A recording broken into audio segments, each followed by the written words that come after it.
A ray of monochromatic light passes through an equilateral glass prism in such a way that the angle of incidence is equal to the angle of emergence, and each of these angles is 3/4 times the angle of the prism.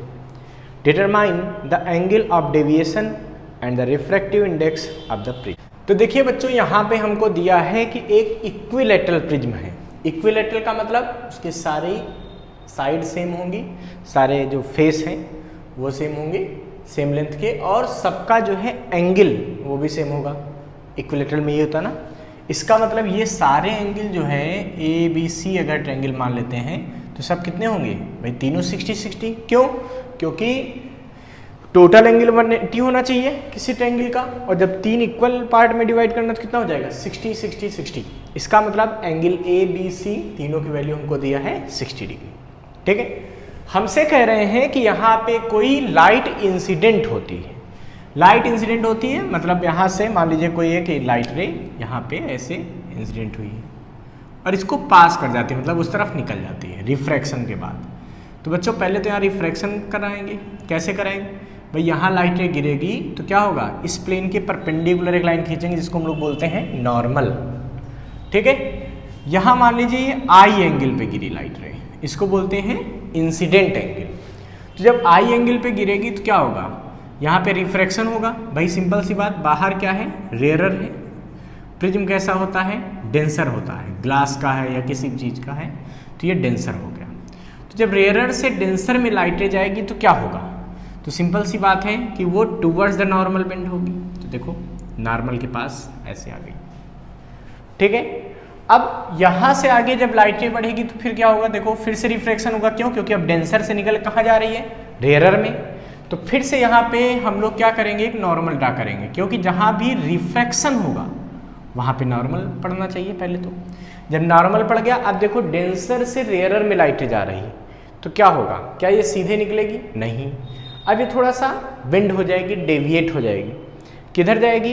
Away from normal, क्योंकि जब लाइटें denser से rarer में जाती है तो हमेशा normal से दूर हट जाती है, ऐसे अवे फ्रॉम नॉर्मल। ठीक है बच्चों, जिस एंगल से लाइटें आती है उसको हम लोग बोलते हैं इंसिडेंट एंगल, और जिससे बाहर निकलती नॉर्मल के साथ जो एंगल बनाती है इसको हम लोग बोलते हैं इमर्जेंट एंगल। और ऐसा उन्होंने कह दिया कि इंसिडेंट एंगल और इमर्जेंट एंगल की वैल्यू सेम है, I = E है, और इन्होंने कहा ये 3/4 टाइम्स है एंगल ऑफ प्रिज्म के। एंगल ऑफ प्रिज्म कौन सा होता है, ये वाला है ना, रिफ्रैक्टिंग एंगल। तो ये कह रहे हैं कि उसका 3/4 है। अच्छा, यानी कि I और E की वैल्यू तो यहाँ से इस स्टेटमेंट से निकल आई। भाई उन्होंने क्या कहा, I = E, और ये किसके बराबर है, 3/4 ऑफ A। A की वैल्यू हम लोग कितनी पता कर चुके हैं, 60। यानी कि I और E दोनों सेम हैं, तो इनकी वैल्यू कितनी आ जाएगी, यहाँ से देखो इसको डिवाइड करोगे 15 टाइम्स, इससे मल्टीप्लाई करोगे तो 45 डिग्री। यानी कि I और E दोनों की वैल्यू कितनी हो गई, 45 हो गई। ठीक है, अब बच्चों हमसे कह रहे हैं कि फाइंड द डेविएशन एंगल।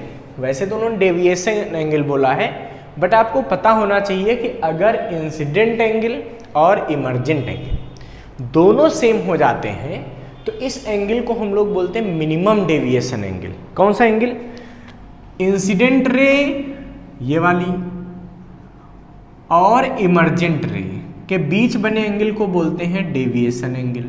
इसको हम लोग क्या बोलते हैं, डेविएशन एंगल।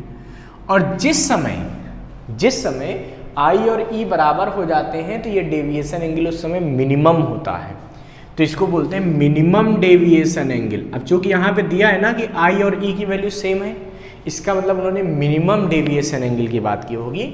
ये डेल्टा M से लिखते हैं। हमसे कहा जा रहा है बच्चों find the value of delta M। तो आपको मिनिमम डेविएशन एंगल का फार्मूला पता होना चाहिए। क्या होता था भाई, याद करो, डेल्टा M बराबर होता है 2I - A। डेल्टा M बराबर क्या होता है, 2I - A। यहाँ से आप मिनिमम डेविएशन एंगल निकाल सकते हैं। तो डेल्टा M कितना आ जाएगा, 2I। I की वैल्यू कितनी है भैया, 45 माइनस ए की वैल्यू कितनी है भाई, ए कहाँ गया 60, देखो ए भी 60, बी भी 60, सी भी 60, सब तो 60 थे ना, तो ये कितना आएगा 2 इंटू 45 मतलब 90 माइनस 60, या फिर हम कहें डेल्टा एम की वैल्यू आ जाएगी 30 डिग्री। तो मिनिमम एंगल जो डेविएशन का है वो कितना आ गया 30 डिग्री आ गया।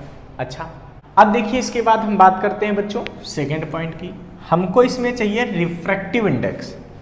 तो भाई रिफ्रैक्टिव इंडेक्स का फार्मूला क्या होता है प्रिज्म के लिए बताओ, जब मिनिमम डेविएशन एंगल की बात होती है उस समय फार्मूला होता है mu equal to sine A plus delta M upon 2 upon sine A by 2। ये फार्मूला होता है प्रिज्म का रिफ्रैक्टिव इंडेक्स निकालने का, इसको याद कर लीजिए आप लोग, ठीक है। अब सारी वैल्यू से पुट कर दो, तो म्यू बराबर क्या आएगा साइन ए की वैल्यू कितनी भाई 60, डेल्टा एम मिनिमम डेविएशन के लिए कितना आया बच्चों 30 डिग्री, अच्छा अपान 2, ठीक अपान में नीचे क्या आएगा साइन ए की वैल्यू 60 अपान 2, देखो कितना बनेगा भाई साइन ऊपर क्या बना 90, ये 60 प्लस 30 क्या हो जाएगा 90 हो जाएगा, 90 अपान 2 मतलब 45 अपान साइन 30, सारा वैल्यू पुट कर दीजिए, sine 45 value 1 upon root 2, sine 30 की वैल्यू 1 अपान 2, तो पलट के 2 ऊपर चला जाएगा, यानी कि 2 अपान रूट 2 बचा। तो चाहे म्यू को हम लिखें 2 अपान रूट 2 या ऊपर नीचे रूट 2 से मल्टीप्लाई कर दें, तो म्यू बराबर क्या बचेगा बताओ रूट टू ये तो 2 बन जाएगा, 2 अपान 2 इंटू रूट 2, यानी कि आंसर आएगा root 2। So the refractive index of the prism will be root 2, या इसको हम लिख सकते हैं 1.414। तो ये रिफ्रैक्टिव इंडेक्स आ गया, ठीक है, और ये आ गया डेविएशन एंगल इस केस के लिए। इसको फटाफट नोट कर लीजिए बच्चों।